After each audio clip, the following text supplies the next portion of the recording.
சில குட்டீஸ் பட்ஜெட் ஃப்ரெண்ட்லியாக ஒரு டூர் போகணும் அப்படின்னு நினைக்கிறவங்க மட்டுமே இந்த வீடியோவை ஸ்கிப் பண்ணாமல் பாருங்கள். ஸோ காணும் பொங்கல் அன்னைக்கு கார் எடுத்துக்கிட்டு குடும்பத்தோடு எங்கடா போகிறோன்னு பார்த்தீங்கன்னா மருதமலை டெம்பிள் போகலாம் அப்படின்னு தான் டிசைட் பண்ணியிருந்தோம். டூர் போகிறோம் அப்படின்னாலே இந்த நண்டு சுண்டுங்க தொல்லை தாங்க முடியாதுங்க. ஸோ நம்மளுக்கு என்னெல்லாம் வேணும்னு எதிர்பார்த்து எடுக்கிறத விட இதுங்களுக்கு என்னடா வேணும் அப்படின்னு தேடி தேடி வாங்கி வைக்கிறது தான் அதிகமாக இருக்கும். இவங்க பேரை சொல்லி நாங்களும் சாப்பிட்டுக்கலாம் அப்படின்னு சொல்லிட்டு ஸ்நாக்ஸ் எல்லாம் வாங்கி கொடுங்க. வீட்டிலேருந்து என்னதான் ஃப்ரூட்ஸ் எடுத்துகிட்டு வந்தாலும் இந்த க்ரன்ச்சியாக சாப்பிட்ணும் போல் இருந்தது.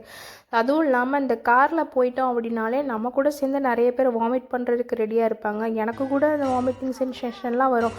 அதுக்கு நம்ம ப்ரிவென்ஷனாக பாப்பின்ஸ் எல்லாம் வாங்கி, இந்த புளிப்பு மிட்டாய் கிடைக்கல அப்படின்னா பாப்பின்ஸ் வாங்கி வச்சுக்கிட்டோங்க. அதுக்கப்புறம் தான் பெட்ரோல் டீசல்லாம் பார்க்குறதே. அதுக்கப்புறம் ஃபர்ஸ்ட் நாங்கள் போன பிளேஸ் தான் மருதமலை டெம்பிள். நீங்கள் ஜென்ரலாக இந்த மாதிரி கோவில் விசிட் பண்ணணும், இந்த மாதிரி விஷயங்கள்லாம் பார்க்கணும், டிவோஷனலாக போகணும் அப்படின்னு நினச்சிங்கன்னா பர் டேக்கு ஒரே ஒரு பிளேஸ் இல்லைனா 2 பிளேஸ் மட்டும் டிசைட் பண்ணிக்கோங்க. ஏன்னா நம்ம அம்யூஸ்மெண்ட் பார்க்கோ இல்லை மற்ற பிளேஸஸ்க்கோ போனோன்னே உள்ளே நம்மளை ஆக்சஸ் பண்ண விட்டுருவாங்க. பட் இந்த மாதிரி கோவிலுக்கெலாம் போகும்போது நம்ம க்யூவில் நின்று தான் போகணும். அதுவும் முக்கியமான இந்த மாதிரி செலிப்ரேஷன்ஸ் டேஸ்லாம் போயிட்டோம் அப்படின்னா சொல்லவே தேவையில்லை, கூட்டத்துக்கு பஞ்சமே இருக்காது. ஸோ நாங்கள் கொஞ்சம் விஐபி பாஸில் போனதுனால டக்குன்னு அபிஷேகம் எல்லாம் ஸ்பெஷல் என்ட்ரி எல்லாம் கொடுத்துட்டாங்க. அதனால் போனோன்னே சாமியை பார்த்துட்டு குழந்தைங்க பேரில் அர்ச்சனை பண்ணிட்டும் வந்துட்டோம். ஸோ கீழே செப்பல்ஸ் டோக்கன் சிஸ்டமும் இருக்குது. இதுக்கு நம்ம விருப்பப்பட்ட அமௌண்ட் கொடுக்கலாம், மற்ற இடம் மாதிரி இவ்வளோன்னு கிடையாது. ஸோ 10 ருபீஸோ 15 ருபீஸோ கொடுக்கலாம், நீங்கள் யூஸ் பண்ணிக்கோங்க. லாஸ்ட்டாக காலேஜ் படிக்கும் போது ஊட்டி டூர் போயிருந்தேன். ஊட்டி டூர் போயிட்டு ரிட்டர்ன் வரும்போது நைட்டு மருதமலை டெம்பிள் போனோம், நல்லா ஞாபகம் இருக்குது. அடுத்ததாக நாங்கள் போகலாம் அப்படின்னு டிசைட் பண்ணி போன இடம் தான் கோவை குற்றாலம். ஸோ இங்கே ஃபுல்லாக அந்த வாட்டர் சொல்லுவோம், நம்ம இருக்கிறதுலே பியூரஸ்ட் வாட்டர் அப்படின்னு சொல்லுவாங்க. செகண்ட் பியூரஸ்ட் வாட்டர் இந்த வேர்ல்டுன்னு நினைக்கிறேன் இந்த வாட்டர். ஸோ அங்கே போய் அந்த வாட்டரை டேஸ்ட் பண்ணி பார்க்கணும் அப்படிங்கிறதுக்காகவே நாங்கள் போனோம். இந்த மாதிரி பஸ்ஸஸ்லாம் அரேஞ்ச் பண்ணி கொடுத்துட்ருந்தாங்க. அதாவது 4 வீலரால் ஆக்சஸ் பண்ண முடிஞ்ச அளவுக்கு நம்மளை உள்ளே கொண்டு போய் இறக்கி விட்டுறாங்க. அதுக்கு மேலே ஒரு 1 கிலோமீட்டருக்கு நம்ம தான் வாக் பண்ணி போகணும். வாக் பண்ணுறது ரொம்ப பெரிய கஷ்டமாக தெரியலங்க. இங்கே என்ட்ரி ஃபீ பார்த்திங்கன்னா அடல்ட்ஸ்க்கு 60 ருபீஸ் சார்ஜ் பண்ணுறாங்க, கிட்ஸ்க்கு 30 ருபீஸ் சார்ஜ் பண்ணுறாங்க. அண்ட் இங்கே செக்கிங்ஸ்லாம் இருக்குது. அகெயின் இங்கே கூட பெரிய க்யூவெல்லாம் இருக்குங்க. ஸோ நாங்கள் விஐபி பாஸ் வச்சு முன்னாடி போயிட்டோம். அண்ட் பஸ்ஸில் கொஞ்சம் எல்லோரும் உட்காந்து போக முடியாது, ஏன்னா ஒரு 1 கிலோமீட்டருக்கு தான் உள்ள பஸ் ஒரு 5 மினிட்ஸ் ட்ராவல் தான் இருக்கும். அதனால நாங்கள் நின்றுட்டே போய் இறங்கிடலாம் ஜாலியாக. நம்மளோட வெஹிக்கிள் போய் இறங்கியாச்சு. 2 வீலராக இருந்துச்சு அப்படின்னா 20 ருபீஸ் சார்ஜ் பண்ணுறாங்க. இதே 4 வீலராக இருந்துச்சுன்னா 50 ருபீஸ், அதுக்கு மேலே இருந்துச்சு அப்படின்னா 100 ருபீஸ் அந்த மாதிரி சார்ஜ் பண்ணுறாங்க. முக்கியமான விஷயம், இந்த மாதிரி இடத்துலலாம் மங்கீஸ் நிறையா பார்க்க முடியும். ஸோ நம்மளோட ஸ்நாக்ஸ் ஃபுட் இதெல்லாம் விட நம்மளோட மொபைல் கேமரா இந்த மாதிரி உடைமைகளெல்லாம் ரொம்ப பத்திரமா வச்சுக்க வேண்டியது ரொம்ப அவசியம். இங்கே நாங்கள் என்ட்ரி ஆகும்போதே கிட்ஸ் பார்க் இருந்ததுங்க. ஸோ ஃபஸ்ட்டு போனோடனே நம்ம அதில் விளையாடுறத விட போயிட்டு கொஞ்சம் டயர்டாக ஒரு ரிலாக்ஸ்டாக உட்காரும்போது கிட்ஸுக்கு ஒவ்வொரு ரிலாக்ஸேஷனுக்காக அந்த பார்க்கில் விளையாட விடலாம் அப்படின்னு டிசைட் பண்ணி நாங்களும் எடுத்தோடனே உள்ளே போயிட்டோம். பஸ்லேருந்து இறங்கி போகணுமே ஒரு 1 கிலோமீட்டர் இந்த மாதிரி கரடு முரடாதாங்க இருந்தது. கொஞ்சம் அப் அண்ட் டவுன்ஸ் தான் இருந்தது. என்ன தான் நம்ம நடந்தாலும் இது ஒரு சன்னி டேயில் நீங்கள் ஒரு 12 o'clock பக்கம் போனால் கூட இந்த ஃபாரஸ்ட் பார்த்திங்கன்னா தெரியும், நல்லா ஹைட்டான ட்ரீஸ் 2 சைட்லேருந்தும் ஹைட்டாக வளர்ந்து க்ளோஸாக இருக்கும். முக்கியமான விஷயம், கீழே உங்களுக்கு வெயிலே தெரியாது அந்த அளவுக்கு, தரையில் சுத்தமாக. ஸோ கூலிங்காகவும் இருக்கும், இன்னொன்று வெயிலும் தெரியாது. அப்புறம் நம்மளுக்கு மனசுக்கு காம்னஸ் தரக்கூடிய இந்த க்ரீனிஷாக இருக்கும் எங்கே பார்த்தாலும். அதுக்கப்புறமா இங்கே ஒரு புரோக்கன் பிரிட்ஜ் இருந்ததுங்க. இந்த சினிமாவில் ஒரு சாங்கில் வர்ற மாதிரி அவ்வளோ அளவுக்கு சீன் இல்லைனாலும் ஒரு புரோக்கன் பிரிட்ஜ் இருந்ததுங்க. பார்க்குறதுக்கு செம்மையாக இருந்தது. ஸோ அந்த பிரிட்ஜில் போகலாமா அப்படின்னு யோசித்தப்போ அது புரோக்கன் ஆகிருந்தது, அதை ஆக்சஸ் பண்ண முடியாது அப்படின்றது தெரிஞ்சுது. ஸோ கொஞ்சமாவது அட்வென்ச்சரஸாக ஃபீல் பண்ணணும்னு நினைக்கிறவங்க கண்டிப்பாக அந்த பிரிட்ஜ் மேலே நடந்து போகணுன்னு தான் ஆசைப்படுவாங்க. நானுமே அந்த மாதிரி பிரிட்ஜஸ்லாம் இது வரைக்கும் போனதில்லை. ஸோ அதை கொஞ்சம் சரி பண்ணாங்கன்னா நல்லாயிருக்கும் அப்படின்னு தோணுச்சு. பட் நம்மளால் போக முடியாது, என்ன பண்ணுறது அப்படின்னு ஒரு ஏமாற்றத்தோடையே நாங்கள் நடந்து போயிட்டு இருந்தோம். மங்கீஸ் எல்லாம் அங்கேருந்து இங்கேருந்து அங்கேன்னு மரத்துக்கு மரம் தாவிட்டு இருந்தது. ஸோ நடந்த களைப்பே ஓரளவுக்கு தெரியாமல் தாங்க இருந்தது. 1 கிலோமீட்டரில் 3/4 தூரம் போகும்போதே நம்மளுக்கு வியூ பாயிண்ட் வந்துடுது. ஸோ இந்த வியூ பாயிண்டில் ஏறி பார்க்கும்போது இன்னுமே ஃபால்ஸ் நல்லாவே தெரியும். கிட்டத்தட்ட நம்ம கிட்ட போயிட்டோம் அப்படின்ற ஃபீலை கொடுக்கறதே இந்த மாதிரி ஒரு வியூ தான். பட் நம்ம நடந்து போக போக நம்மளுக்கு எந்த தான் களைப்பாக இருந்தாலுமே அந்த தூரத்தில் அந்த அருவியை பார்க்கும்போது நம்ம இந்த கிட்டத்தில் வந்துட்டோம், அவ்வளோதான், நம்ம குளிக்க போகிறோம் அப்படிங்கிற ஃபீலே நம்மளுக்கு அதிகமாக எனர்ஜியை கொடுத்து நல்லா ஃபாஸ்ட்டாக நடக்கிறதுக்கு ஹெல்ப் பண்ணோம். ஸோ நாங்களும் வேக வேகமாக நடந்து ஃபால்ஸ் கிட்ட வந்துட்டோம். முக்கியமாக லாஸ்ட்டாக மூணார் வந்துட்டு விலாக் பார்த்துருப்பீங்க. அதில் கும்பக்கரை ஃபால்ஸில் குளிக்கும்போது சொல்லியிருந்தேன் ஒரு ட்ராபேக்காக ட்ரெஸ் சேஞ்சிங் ரூமு விமென்ஸுக்கு மட்டும் வச்சுருந்தாங்க, பாய்ஸ்க்கு எந்த ட்ரெஸ் சேஞ்சிங் ரூமும் இல்லைன்னு சொல்லிட்டு.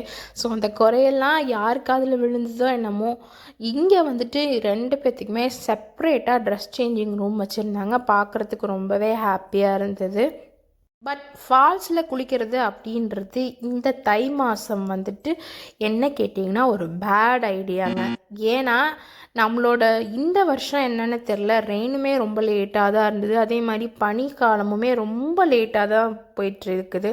ஸோ ஆல்ரெடி ரொம்ப கூலிங்கான சீசனில் இந்த தண்ணியில் போய் குளிக்கிறதுக்கு டேரெக்டாக உங்கள் தலை மேலே சில்லுன்னு ஃப்ரிட்ஜ்லேருந்து வாட்டர் எடுத்து ஊற்றுனா எப்படி இருக்கும், அப்படி தாங்க இருக்கும். சரி நானும் கொஞ்ச நேரம் அந்த தண்ணியில் நனைய அந்த கூலிங் தெரியாது அப்படின்னு நினச்சி உட்காந்துட்டே இருந்தால் கூலிங் அதிகமாகிட்டே தான் இருந்தது. காலையில் ஒரு 4 மணிக்கு வீட்டில் குளித்தா எப்படி இருக்கும், அதை விட அதிகமான கூலிங்காக இருந்ததுங்க. கிட்டத்தட்ட ஒரு 12-1 மணிக்கு குளித்தா கூட அந்த கூலிங்னஸ் குறையவே இல்லை. பட் நிறைய மூலிகையிலேருந்து பொதுவாகவே இந்த மாதிரி ஃபால்ஸ்லலாம் எதுக்காக குளிக்கிறோம் அப்படின்னா மூலிகை தண்ணி வந்து நம்ம மேலே விடும். முக்கியமாக வந்துட்டு இந்த மனநோய்கள் இருக்கிறவங்க, ரொம்ப வயசானவங்க, உடம்புல நிறைய பிரச்சனை இருக்கிறவங்க, இந்த மாதிரி ஆட்கள்லாம் இந்த தண்ணியில் குளிக்கும்போது அவங்களுக்கு வந்து அவங்களோட பிரச்சனை சரியாகும் அப்படிங்கிறது ஒரு நம்பிக்கை. உண்மையாலுமே அது நடக்கவும் தாங்க செய்யுது. ஸோ அதனாலேயே வந்துட்டு இந்த கூலிங், இந்த சில்னஸ், இந்த கிளைமேட் எல்லாம் பொருட்படுத்தாமல் நிறைய பேர் வந்து குளிச்சுட்டும் இது பண்ணிட்டு தான் இருந்தாங்க. பொங்கல் டேஸில் வந்திருந்தால் இன்னுமே ரொம்ப ரஷ்ஷாக இருந்திருக்கும். நாங்கள் லாஸ்ட் டே வந்தால் கூட எங்களுக்கு ரஷ்ஷுக்கு பஞ்சம் இல்லைன்ற மாதிரி ஏகப்பட்ட பேர் வந்து குளிச்சுட்டு இருந்தாங்க. நாங்களும் எங்கள் பங்குக்கு ஒரு 15 மினிட்ஸ் தாங்க அந்த வாட்டர் எங்களால் சர்வே பண்ண முடிஞ்சுது. அதுக்கு மேலே பல்லில் டைப் அடிக்க ஆரம்பிச்சிருச்சு பெரியவங்களுக்கே. முக்கியமாக இந்த மாதிரி சீசனில் குழந்தைங்களை கூட்டிகிட்டு போனீங்கன்னா அவங்கள ட்ரெஸ் இல்லாமல் தண்ணியில் நனைய விடாதீங்க. ஏன்னா நம்ம பெரியவங்க ட்ரெஸ் இல்லாமல் இருக்கக்கூடாது அப்படின்னு நம்மளுக்கு தோணும்.